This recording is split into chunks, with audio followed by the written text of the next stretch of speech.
ಎಲ್ಲರಿಗೂ ನಮಸ್ಕಾರ. ಮತ್ತೊಮ್ಮೆ ಸಾನ್ವಿ ಎಕ್ಸಾಮ್ ಅಕಾಡೆಮಿಗೆ ಎಲ್ಲರಿಗೂ ಆತ್ಮೀಯವಾದಂತಹ ಸ್ವಾಗತ. ಇವತ್ತು ಸಾಮಾನ್ಯ ಜ್ಞಾನ ಪ್ರಶ್ನೆಗಳನ್ನೇ ನೋಡ್ತಾ ಹೋಗೋಣ. ಇದು ಕಳೆದ ವಿಡಿಯೋದ ಪ್ರಶ್ನೆಗಳ ಒಂದು ಮುಂದುವರೆದ ಭಾಗ. ಈ ಪ್ರಶ್ನೆಗಳು PSI ಪರೀಕ್ಷೆಯಲ್ಲಿ ಕೇಳಿರುವ ಪ್ರಶ್ನೆಗಳು. PSI 2024ರಲ್ಲಿ ಕೇಳಿರುವ ಪ್ರಶ್ನೆಗಳಾಗಿರುತ್ತೆ. ಏನು ಪ್ರಶ್ನೆ?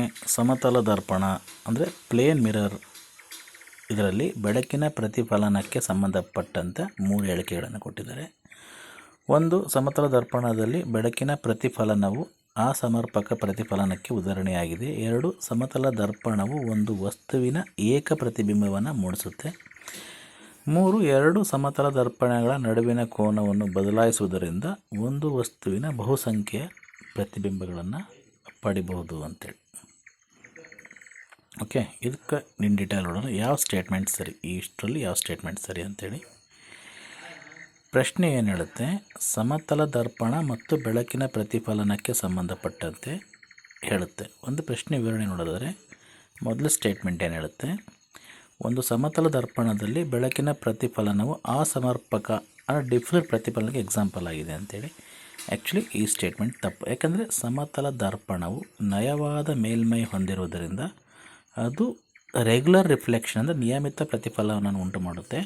ಯಾವುದೇ ಕಾರಣಕ್ಕೂ ಅಸಮರ್ಪಕ ಪ್ರತಿಫಲನವಲ್ಲ. ಇನ್ನು ಎರಡನೇ ಸ್ಟೇಟ್ಮೆಂಟ್ ಏನಿದೆ? ಸಮತಲ ದರ್ಪಣವು ಒಂದು ವಸ್ತುವಿನ ನೇರ ಪ್ರತಿಬಿಂಬವನ್ನು ಮಾಡುತ್ತದೆ. ಎಸ್, ಈ ಸ್ಟೇಟ್ಮೆಂಟ್ ಸರಿ. ಒಂದು ಸಮತಲ ದರ್ಪಣದ ಮುಂದೆ ನಾವು ನಿಂತಾಗ ನಮಗೆ ನಮ್ಮ ನೇರವಾದ ಪ್ರತಿಬಿಂಬವೇ ಕಾಣಿಸುತ್ತೆ. ತಲೆ ಮೇಲಕ್ಕಾಗಲಿ ಕಾಲು ಕೆಳಕ್ಕಾಗಲಿ ಕಾಣಿಸಲ್ಲ. ಓಕೆ, ಇನ್ನು ಮೂರನೇ ಸ್ಟೇಟ್ಮೆಂಟ್, 2 ಸಮತಲ ದರ್ಪಣಗಳ ನಡುವಿನ ಕೋನವನ್ನು ನಾವು ಚೇಂಜ್ ಮಾಡೋದರಿಂದ ಬದಲಾಯಿಸುವುದರಿಂದ ಒಂದು ವಸ್ತುವಿನ ಬಹುಸಂಖ್ಯೆಯ ಪ್ರತಿಬಿಂಬಗಳನ್ನು ಪಡೆಯಬಹುದು. ಕರೆಕ್ಟ್, ಈ ಸರಿ. ಯಾಕಂದರೆ 2 ದರ್ಪಣಗಳು ಎಸ್ಪೆಷಲಿ ಬೇರೆ ಬೇರೆ ಕೋನಗಳು, ಉದಾಹರಣೆಗೆ 90 ಡಿಗ್ರಿ 60 ಡಿಗ್ರಿ ಇಟ್ಟಾಗ ಬೆಳಕಿನ ಪದೇ ಪ್ರತಿಫಲನದಿಂದಾಗಿ ನಮಗೆ ಹಲವು ಪ್ರತಿಬಿಂಬಗಳನ್ನು ಮಲ್ಟಿಪಲ್ ಇಮೇಜಸ್ ಕಾಣ್ತವೆ. ಸೊ ಕೊಟ್ಟಿರೋ ಸ್ಟೇಟ್ಮೆಂಟ್ ಪ್ರಕಾರ ಫಸ್ಟ್ ಸ್ಟೇಟ್ಮೆಂಟ್ ತಪ್ಪಾಗಿದೆ, ಸೆಕೆಂಡ್ ಸ್ಟೇಟ್ಮೆಂಟ್, ಥರ್ಡ್ ಸ್ಟೇಟ್ಮೆಂಟ್ ಸರಿಯಾಗಿದೆ. ಸೊ ಆನ್ಸರ್ ಏನಾಗುತ್ತೆ? ಆಪ್ಷನ್ 2 ಆಗುತ್ತೆ ಅಲ್ವಾ? ಆಪ್ಷನ್ 2 ಸರಿಯಾಗುತ್ತೆ. ಹೇಳಿಕೆ 1 ತಪ್ಪಾಗಿದೆ, ಆದರೆ ಹೇಳಿಕೆ 2 ಮತ್ತು 3 ಸರಿಯಾಗಿದೆ ಅಂತ. ಓಕೆ, ಇದರ ಇನ್ ಡೀಟೇಲ್ ನೋಡ್ತಾ ಹೋಗೋಣ ಈ ಕ್ವೆಶ್ಚನ್ ಸಂಬಂಧಪಟ್ಟಂಗೆ. ಓಕೆ, ಏನಿದೆ?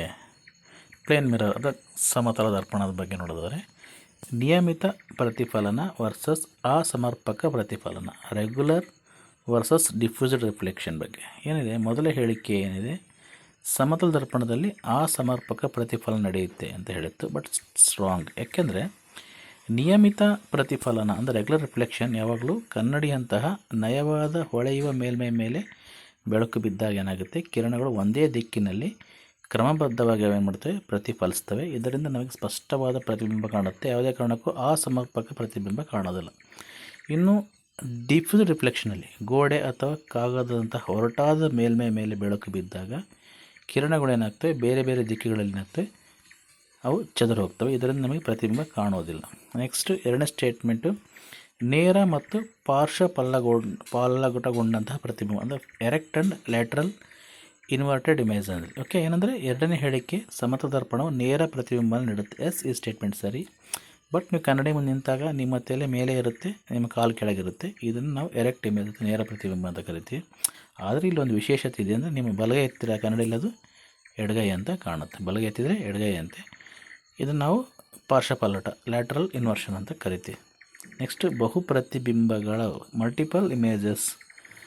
ಮೂರನೇ ಹೇಳಿಕೆಯು ದರ್ಪಣಗಳ ನಡುವಿನ ಕೋನ ಬದಲಾದಂತೆ ಪ್ರತಿಬಿಂಬಗಳ ಸಂಖ್ಯೆ ಬದಲಾಗುತ್ತೆ. ಸೊ ಈ ಸ್ಟೇಟ್ಮೆಂಟ್ ಸರಿ. 2 ಕನ್ನಡಿಗಳನ್ನು ಒಂದಕ್ಕೊಂದು ಕೋನದಲ್ಲಿ ಒಂದು ಪರ್ಟಿಕ್ಯುಲರ್ ಡಿಗ್ರಿಲಿ ಇಟ್ಟಾಗ ಬೆಳಕು ಒಂದು ಕನ್ನಡಿಯಲ್ಲಿ ಪ್ರತಿಫಲಿಸಿ ಮತ್ತೊಂದರ ಮೇಲೆ ಬೀಳುತ್ತೆ.